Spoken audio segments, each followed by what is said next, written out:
Welcome to Factorio Space Exploration, one of the hardest and longest mods in Factorio. The goal is simple. I want to get to space, so we can start the exploration part. We'll need to expand our realm while defending off against the biters and the meteors, all while hoping this doesn't go like the last time I tried this mod. So, we're here because we don't know how to drive, so let's explore this planet and see what's new. Ooh, a sky laser. I wonder if it hurts. Not as much as I would expect, but yes it does. We'll start by reclaiming the ship, as it does have some cool stuff in it. Apparently, the sky gods don't want us to reclaim the entire ship, but just like all my problems, if I wait long enough, eventually, they'll disappear. The game starts similar with burner drills and stone furnaces, and remember, the goal of the burner phase is to get out of the burner phase as quickly as possible. So what would make it better than expanding the burner phase by adding both burner assemblers and burner science labs? So including the normal materials for red science, I need to feed these with coal too.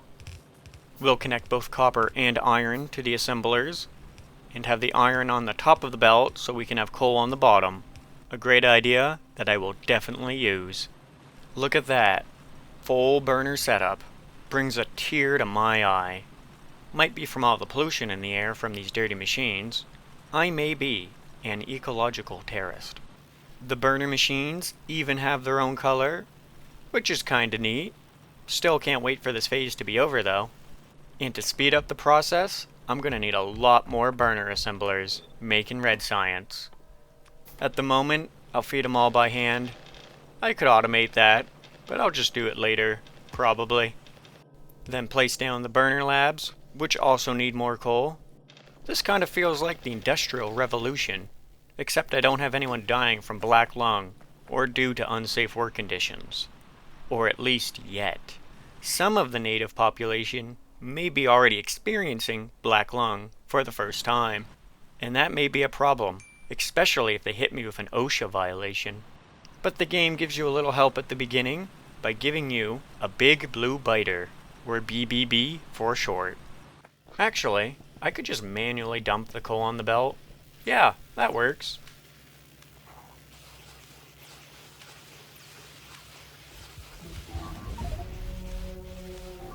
Well, it seems like they sneaked past the BBB, and I have nothing to fight them off. So, we'll quickly research that, then put coal back on the belt, watch the local native population get stomped by the BBB, but dude looks like he could use a little help, so we'll gun down the dissenters. We'll make some electric mining drills to expedite the process out of the burner phase, and get attacked by another group of these tribal natives that don't respect the law of the land, but they do understand bullets. Unfortunately, I ran out, and BBB can only do so much. With a quick analysis of the situation, I concluded that the easiest way to repair my base was by reloading. A very strategic maneuver, an idea so amazing that I needed to research the turrets to fight off the first wave,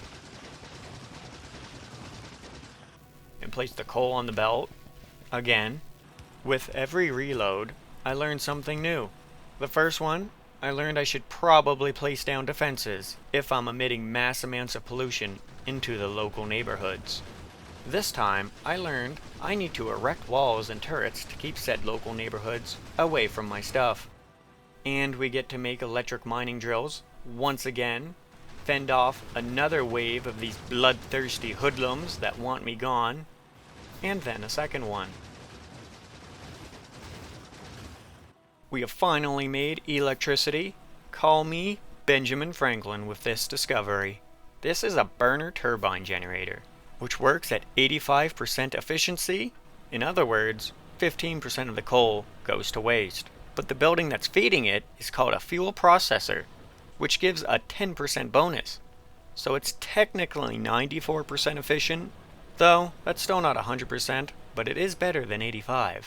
But none of that matters, as we can now power the electric miners, as long as we can find places where they won't mine multiple resources. But the natives don't seem to like the technological advances that I'm making. They fear advancement. but I fear that my turrets ran out of ammo, which allowed them to destroy a lot. So this time, I'll place more coal on the belt, automate ammo production, and then replace the electric mining drills. And this time, I'll just branch off the incorrect resources. Then get attacked by the natives again, but survive. I really need to research repair kits. Also, probably shouldn't have built my power generator this far on the southern front. Was a little bit poor planning on my side. Space exploration adds a lot of new stuff, including new intermediate materials. And as fun as it is creating them all by hand, it was kind of annoying, so it was time to automate them. Once I fend off another wave of these cretins, I really need to do something about them. We have them automated, which means it will be easy to upgrade my setup to the electrical age, with electric assemblers and inserters, but we'll still use burner labs because I don't have the electric version unlocked yet. So we need to put more coal on the belt. Now we're getting attacked from the southern front, and the western front is trying to take advantage of the situation. It is a good thing that BBB is a tank, and these heathens are tickling him, and he's not even ticklish. Nor does he need help. If I needed a bodyguard, I'd hire him. Well, I guess I kinda did, as he will literally defend me with his life. It is time to remove these godless heathens from my land that I crashed into, and so far have only destroyed. But I have turrets, and they also do, I guess, with their worms. That's a big group. Maybe I'll wait until after the next raid. That night, it happened. They did not stand a chance against my turret line, so it was time for retaliation. Step 1. Remove the locals with bullets of affirmation, encouraging personal growth into maybe a flower or a tree. They make great fertilizer. Step 2. Remove their turret, because it's rude when they retaliate, defined by me, as I have the bigger stick, and they would be smart to remember that. Step 3. Relocate their homeless encampment into the ground, making the place look more beautiful since they are gone. At least until the pollution kills everything in the vicinity, but that's a future problem. Step 4. Repeat steps 1, 2, 3 on the second group of non-believers. And I can do that, because once again, I have the bigger stick. Step 5. We unlock the electrical labs, so we'll replace the burner ones.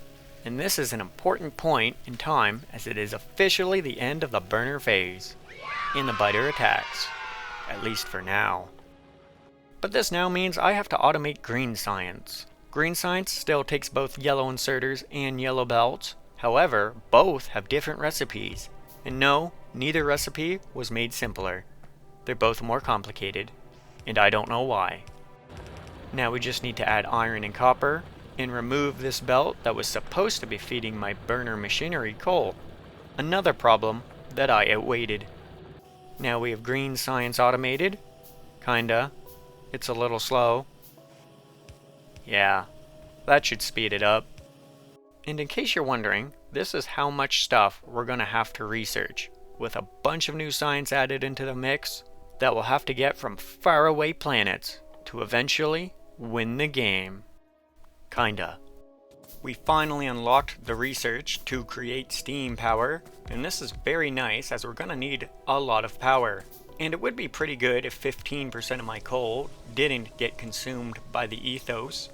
With all of this newfound power, we can expand our domain onto new iron patches, zigzag the belt all the way back, because it's fun, and set up steel furnaces for more iron production.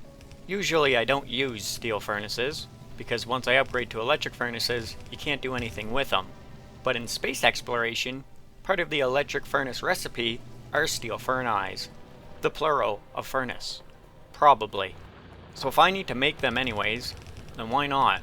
But on the other hand, I now need to make steel furnaces to make electric furnaces, further complicating the recipe. But let's not think about that. Only think about the positives. What a nice space. We have come so far, and in the end, I hope it really matters. We will need to start producing steel for blue science, so I thought I'd mix it up a little and try this abomination, and I think it looks pretty neat. Oh, it looks like they expanded into my ring of pollution. Again. Hey, but at least one of them is going for the rock instead of my walls. Yeah, you get that rock. Then get attacked on the northern front. I'm not sure why BBB migrated north, but I'm kinda happy he did. We can now begin oil production, set up a line for blue science, and... that's a lot of new recipes. Give me a second while I remove all these notifications. This should be everything we need for blue science, so we can begin by placing them in any spot they fit. I may have forgot about the engines, but they can go right here. And blue science is officially done. Once the coal shows up. Where is it? Oh, there it is. I may have forgot to add long inserters, so the science assemblers can't reach the red electronics. So, now we're done. Builds work a lot better when they are done correctly. Now that we have robots, it's time to build a bus. My favorite design. I wonder where they're going. Cool. Anyways, it's time to build a bus. With how much space exploration adds, I am unsure how many lanes I'll need. Hopefully 48 will be enough. In all honesty though, I'll probably have to make a better setup in the future. But once again, that's a future problem. And there goes another wave. Cool. It's time to relocate another encampment and build a wall to prevent the poor natives from touching my stuff. Poor as in they have no money. Not as in I feel bad for them. Shouldn't have spawned on my planet. It's really their fault. With the wall constructed, we can start blueprinting green electronics. Ignore the design on the left. I was theory crafting. This design, however, is a lot easier to double. Place the blueprints in their pre-designated areas, and there we go. You may be wondering, can my tiny starter base produce this many assemblers and belts to create this? The answer is yes, but very slowly. Our new bus will need a new furnace stack, and therefore, a new fuel source. That's a lot of furnace. Probably need to double the fuel source. Add small electric motors to the bus, build the blueprint, and get hit by a space rock. Exploration has meteors fall down randomly along your planet. Most of the time, they hit nothing. But sometimes, they hit something. You can turn them off, but I thought it'd be fun to keep them on. So far, it hasn't been that fun. With small electric motors and green electronics automated, we can now build a mall. A place that will automate all the belts, inserters, and assemblers that we need. We'll add lines for red electronics, add bots to the system to finish up the rest. A little slow. Remove the cliffs at the top to make way for my assemblers. Wait a second. These belts aren't lined up. Oh, this may be a problem. There is a lot of materials already in the system. Do I really want to move it so I can make it symmetrical? Yes I do. We're gonna need more bots, so we need to automate big electric motors, not to get confused with small electric motors. We can make a lot more robot frames because 18 construction robots are not gonna cut it. Don't forget to add the science to the bus. 1, 2, 3. I didn't realize they set up shop this close to my base. Give me a second. 4. 4 doesn't fit. We'll just move stuff around. And 4. We may have ran into a power problem. We could start using uranium power, but I don't like using it until I've Kovarax researched, as bright green uranium is in limited supply until then. But I won't be able to do that until I go to another planet. So we'll just add more steam boilers. and put efficiency modules in everything and anything. The recipe is also different for these compared to vanilla Factorio, so they are easier to make, which is nice I guess. 894. I mean, eventually the bots will finish that. Well, that's kinda rude. A scouting biter decided to take it among himself to ruin my day. Guess I'll have to go say hi. I may need some of these. Biter dealt with. Since it was only one, I shouldn't have to worry about it happening again, right? Apparently no. They sent another Lone Ranger. A turret should stop any future raids. Wait, another one? Where is that? Wait, that's where I am. Silly biters. Amazing. Now, from the north. I kinda want the bots to get in my inventory before I run all the way up there. Get in, my god. Another raid dealt with. 2 turrets should hold him off this time. Oh my god. Well, the turret didn't hold him back. I'm not waiting for the bots either this time. If only there was a way to prevent these raids from occurring in the first place. Well, actually, that's called a car with piercing rounds. Not another one. Well, at least it's just one more biter. Wait, where did they come from? I was bamboozled. I also don't have any ammo, so we'll have to do this the old-fashioned way. Big stick.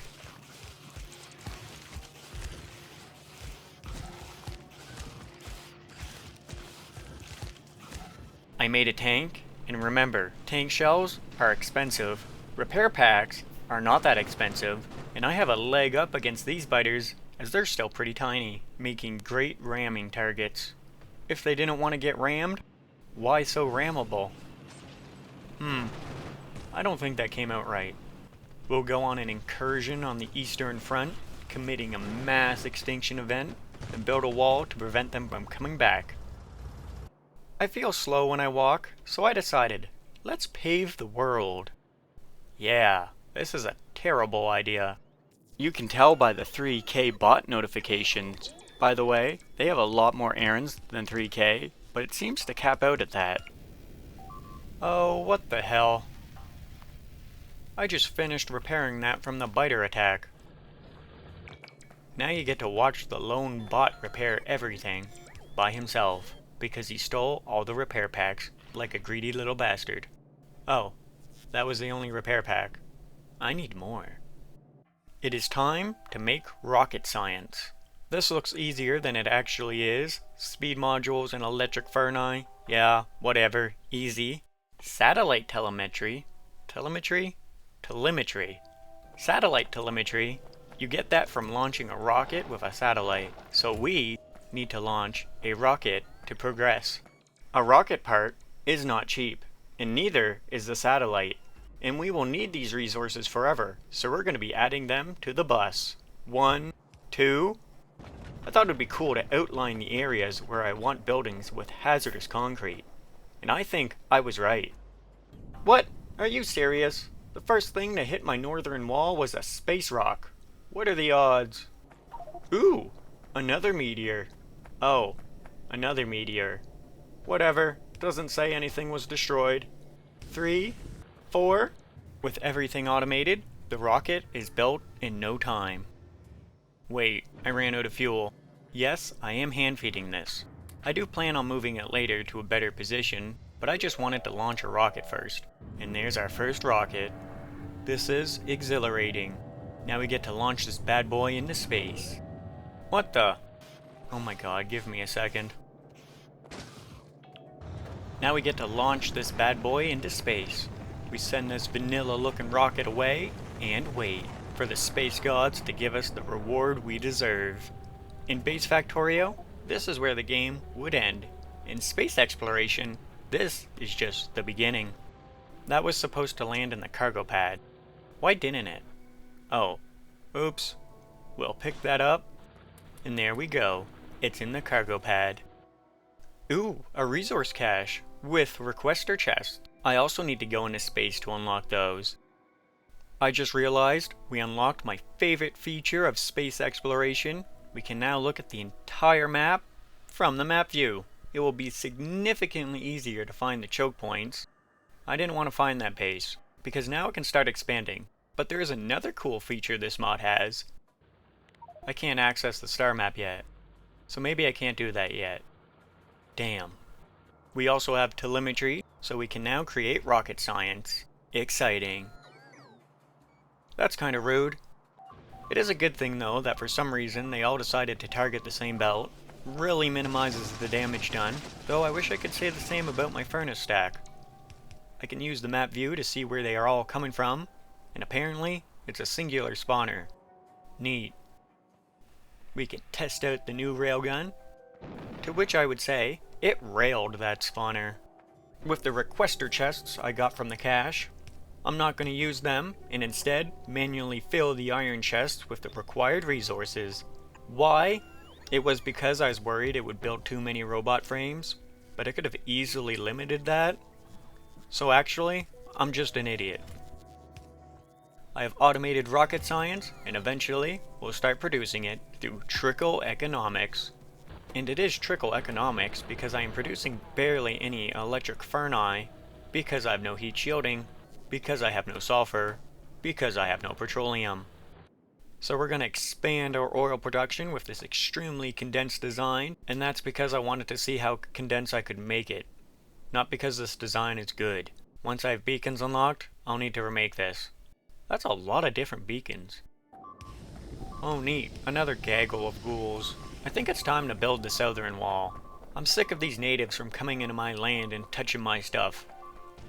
And just like before, repair packs are a lot cheaper than tank shells. But you do want to be careful when ramming stuff, because if the tank dies, you'll be sad, and no one wants that. We'll build the western flank, then the southern one, which means we have walled ourselves in, away from these disgusting automaton non-believers. Yeah, those flashing yellow lights, all concrete, baby. The roboports are draining a lot of power because of it though. Kinda regretting that decision. Thruster suit. Nice. Which means rocket science is being produced. Nice. The thruster suit is neat because we can now fly. It does consume fuel, but it's also a lot faster. I also launched a second rocket, and this is how it was supposed to work by actually landing in the cargo pad. But now, we have access to the star map. Which means... Where the hell am I? Oh, there's the solar system, there's the sun, and there's Nauvis. We have unlocked the trim function. With it, we can trim away the extra chunks on this planet that we aren't near, meaning that base down south is no longer there. The next destination is Nauvis orbit, and there's some cool things up here. We also discovered our first new planet with 2 new resources, beryl and cryonite. We'll have to remedy this planet of its resources. God, I'm funny. But we're gonna need to do something about the northern wall. It's taking a beating. I had extra batteries, so I wanted to try laser turrets. Not that good when they run off of 2 solar panels. And here's the third wave, and that's a lot of them. Wait, no! I didn't want to lose my construction robots. The jetpack is also useful for guerrilla tactics. Can't hit me from here, nerds. I can even outrun them, and there's nothing they can do about it. To get to orbit, we need a cargo rocket, and to make it, we need cargo rocket sections. Adding them to the bus. 1. Look at this cool design. 2. The cargo rocket section has 5 ingredients, so we're going to be doing this. 3. Power production is lacking, but I'm just going to ignore it. That's a future problem, unless my power grid dies. I really need uranium. We'll dump rocket fuel into this hog. As you can see, it takes a lot of liquid rocket fuel, and this will be just 1 rocket. We'll probably launch hundreds of these before this is over, unless I give up. Cargo parts, we just place them and they're instantly added. We just need a space capsule and a lot more rocket fuel. Now we get to see the rocket for the first time. This was the easy part, because we have never been to space, but we need to figure out what we're going to fill this rocket with. and it has 500 inventory slots. And what I filled it with was stone and rocket fuel, because they're ingredients for space science. And stone is cheap and rocket fuel stacks up to 10, so they both take up a lot of space. But we're finally off. Actually first, unlike Space Age, the vanilla expansion, we need life support canisters in order to survive in space. This is going to take a while. 10 seconds times 50 capsules is about 500 seconds, which is around 8 minutes. Well, I guess I'll wait a little longer. That was to just make the canisters. To fill them, it takes another 10 seconds. Fun. After 15 minutes, life support canisters acquired. Now we're off to space. Thank you for watching. If you liked the video, leave a like, and if you didn't, leave an angry comment. I haven't received one yet, and I'd like to heart my first one. Thank you, and have fun.